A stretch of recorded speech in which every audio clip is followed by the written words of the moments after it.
नियोजित शिक्षकों का स्नातक ग्रेड में होगा प्रमोशन।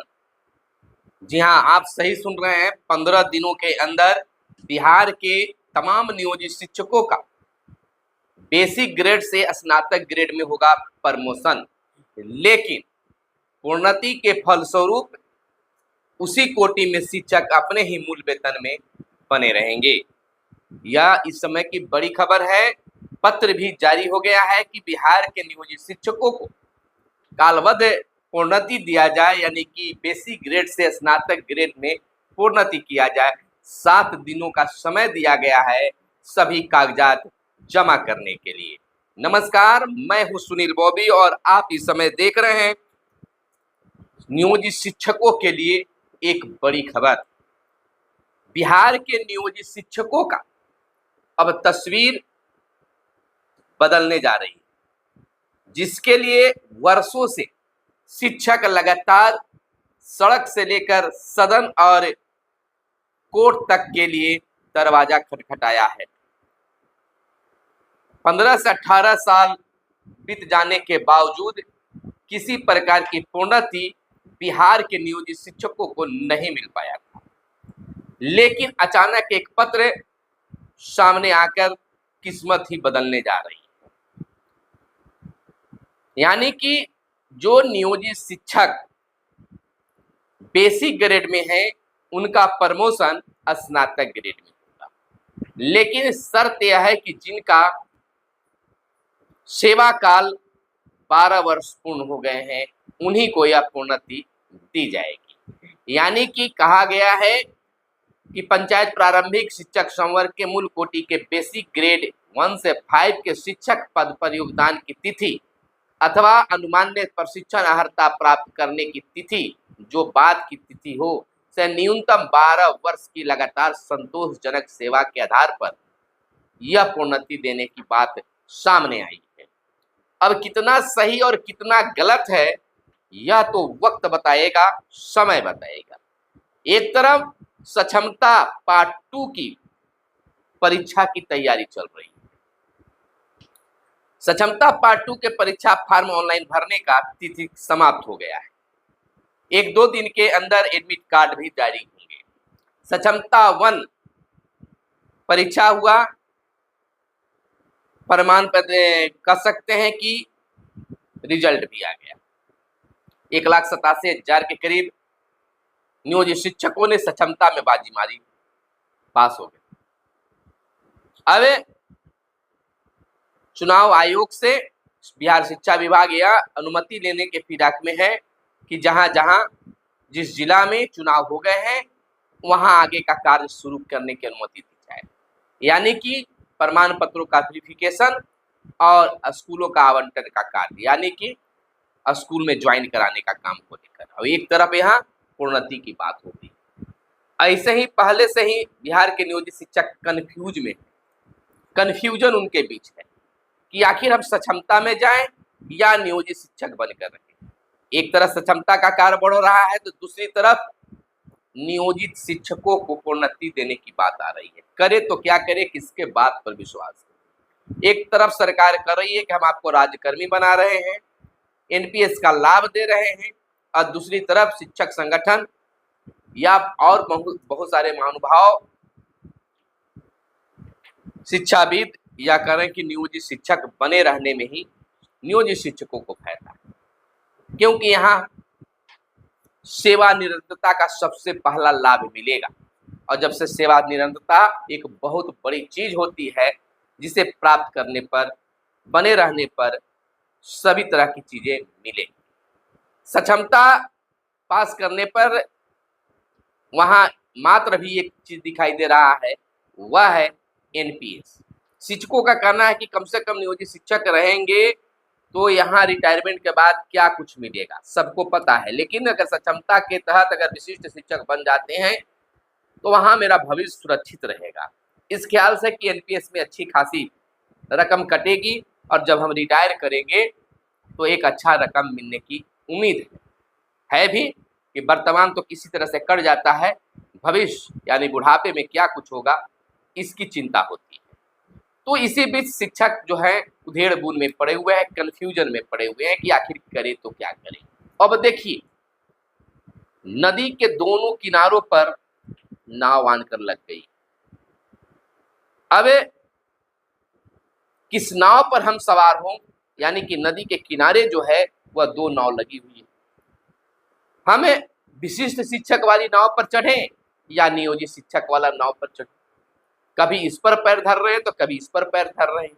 हालांकि कोर्ट ने यह भी स्पष्ट किया है कि अगर नियोजित शिक्षक सक्षमता परीक्षा देते हैं या दिए हैं, अगर वो पास करते हैं, प्रमाण पत्रों का वेरिफिकेशन कराते हैं, अगर स्कूल आवंटन के समय अगर वह स्कूल में ज्वाइन नहीं करना चाहते हैं तो उन्हें कोई जबरदस्ती नहीं किया जा सकता है। जिस प्रकार से उन्होंने हवाला दिया कि बीपीएससी से बहाल टीआरई 1 में नियोजित शिक्षक, बहुत सारे नियोजित शिक्षक बैठे थे, बहुत सारे नियोजित शिक्षक उसमें इन्वॉल्व हुए, यानी कि स्कूल में उसमें चले गए, बीपीएससी में चले गए, लेकिन बहुत सारे शिक्षक पास करने के बाद भी जब स्कूलों का आवंटन होने लगा तो वह ज्वाइन नहीं किए। उसी तर्ज पर यहाँ भी किया गया है। तो यह शिक्षकों के लिए अभी तक रास्ता बिल्कुल साफ है, वेरिफिकेशन तक साफ है। स्कूल जब ज्वाइन करेंगे तभी वह राजकर्मी बनेंगे, शिक्षा विभाग भी कर रही है। तो लगातार इस तरह की चर्चाओं के बीच जो है यह चीजें चल रही है।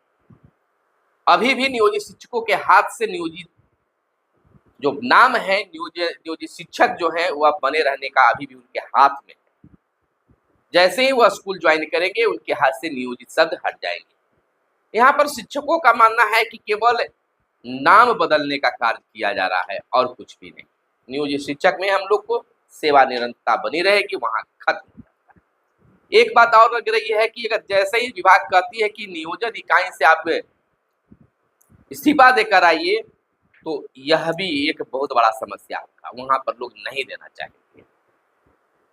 बहुत सारी समस्या है। लेकिन इसी बीच बिहार के गया जिले के एक प्रखंड है कोच, वहां से एक पत्र जारी हुआ है। वह पत्र स्क्रीन पर भी आप देख सकते हैं।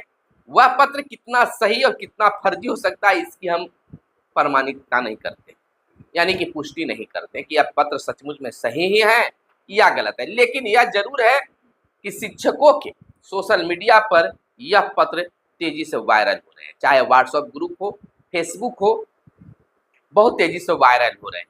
और लोग अपने जिले में भी, अपने प्रखंड से भी पत्र निकलने का इंतजार कर रहे हैं। पदाधिकारियों तक भी मैसेज अब पहुंचने लगी है कि गया के कोच से यह पत्र निकला है, यहां से भी निकालिए। बहुत कुछ चिट्ठी में बोल रहा है और बहुत कुछ समझने वाली बात है कि कितना यह पत्र सही है या कितना फर्जी है। यह विभाग इसको प्रमाणित करेगा, इसकी हम पुष्टि नहीं करते कि पत्र सचमुच में सही है या सचमुच में गलत है। खैर, यह पत्र वायरल हो रहा है तो पत्र में क्या है यह जानना जरूरी है। हम आपको कोई मिसगाइड करने की कोशिश नहीं करेंगे, केवल जो पत्र में है उसी को हम बताने का प्रयास करेंगे कि आखिर वह है क्या। देखिए, पत्र में ऊपर लिखा हुआ है प्रखंड कार्यालय प्रखंड शिक्षक नियोजन समिति कोच कार्यालय आदेश। पत्र की पहली पंक्ति है बिहार पंचायत प्रारंभिक शिक्षक, कॉस्ट में है नियोजन एवं सेवा शर्त।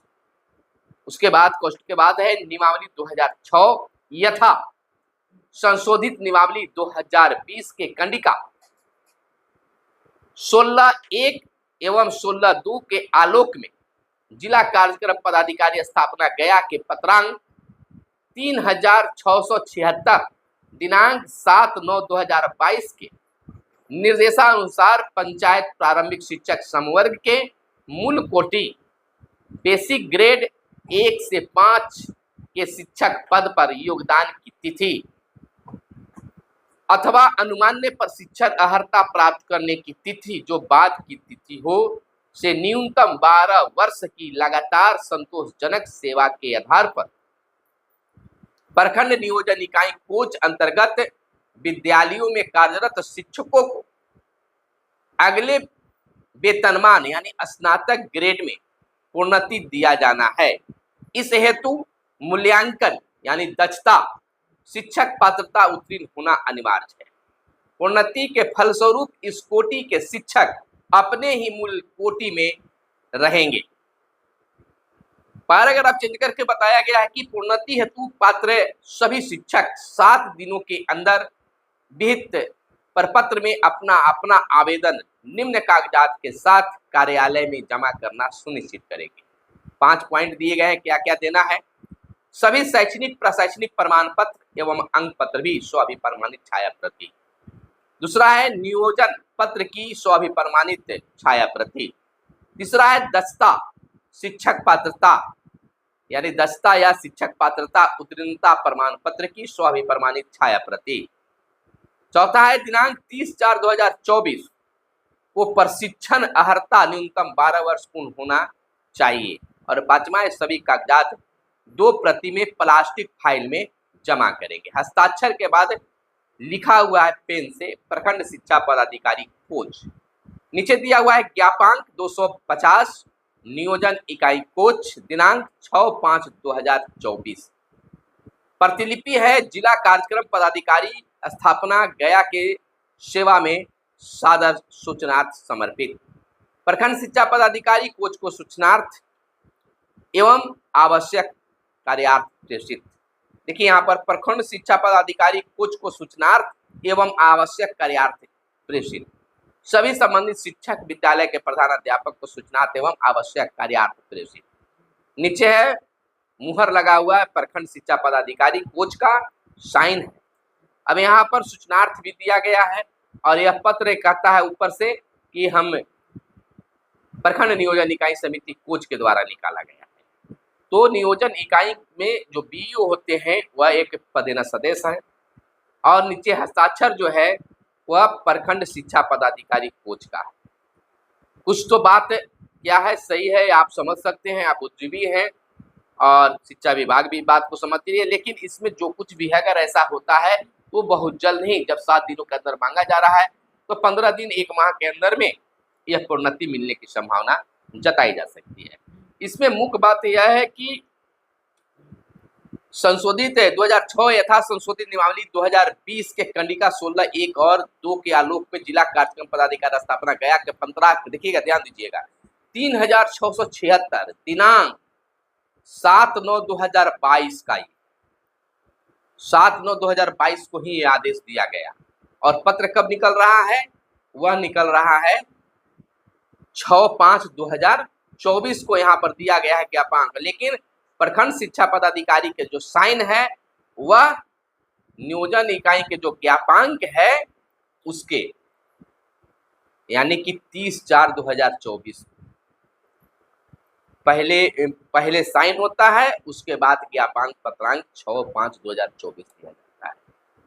तो कुछ तो क्या है या समझने वाली बात है, लेकिन क्या कुछ इसमें वर्तमान स्थिति में बताया गया है या समझने योग्य है। कह रहा है कि बेसिक ग्रेड से स्नातक ग्रेड में प्रमोशन के लिए प्रोन्नति के लिए 12 वर्ष होना जरूरी है। योगदान की तिथि या फिर अनुमान प्रशिक्षण अर्हता प्राप्त करने की तिथि से, जो बाद की तिथि हो, जो पहले बाद में हो, चाहे तो प्रशिक्षण बाद में या योगदान जो बाद में हो, उससे 12 साल हो जाए, यानी कि 3 और 5 में बहाल जो शिक्षक है इसमें आ जाए। खैर अगर ऐसा होता है तो पूरे बिहार में शिक्षकों को प्रमोशन मिलने का कार्य होगा।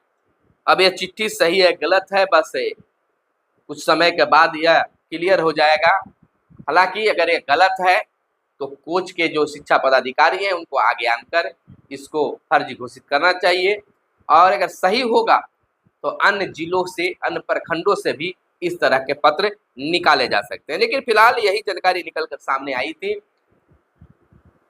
कि शिक्षक जो हैं लगातार उधेड़-बुन में हैं और इसी बीच प्रमोशन को लेकर यह बड़ा पत्र भी जारी हो गया है। बड़ा पत्र जारी होने से शिक्षकों में काफी चहलकदमी बढ़ गई, चर्चा बढ़ गई कि एक तरफ सक्षमता में जाने की होड़ या सक्षमता में लाने की सरकार की होड़ और एक तरफ नियोजित शिक्षक बने रहने की। आखिरकार यह क्या कुछ है, क्या सही है, क्या गलत है, इसको हम आप पर छोड़े जाते हैं। पत्र सही है या फर्जी है, आप इसका चयन करेंगे, इसकी हम कोई जिम्मेवारी, हमारी कोई जिम्मेवारी नहीं है। जो खबर निकली थी, जो पत्र वायरल हो रहा था, उसी को हम बताने आपके बीच आए थे। बस खास शुभकामनाओं के साथ, बेहतर शुभकामनाओं के साथ, शुभकामनाओं के साथ विदा लेते हैं। फिर मिलेंगे अगले वीडियो में, तब तक के लिए दीजिए इजाजत। जय हिंद, जय भारत, वंदे मातरम।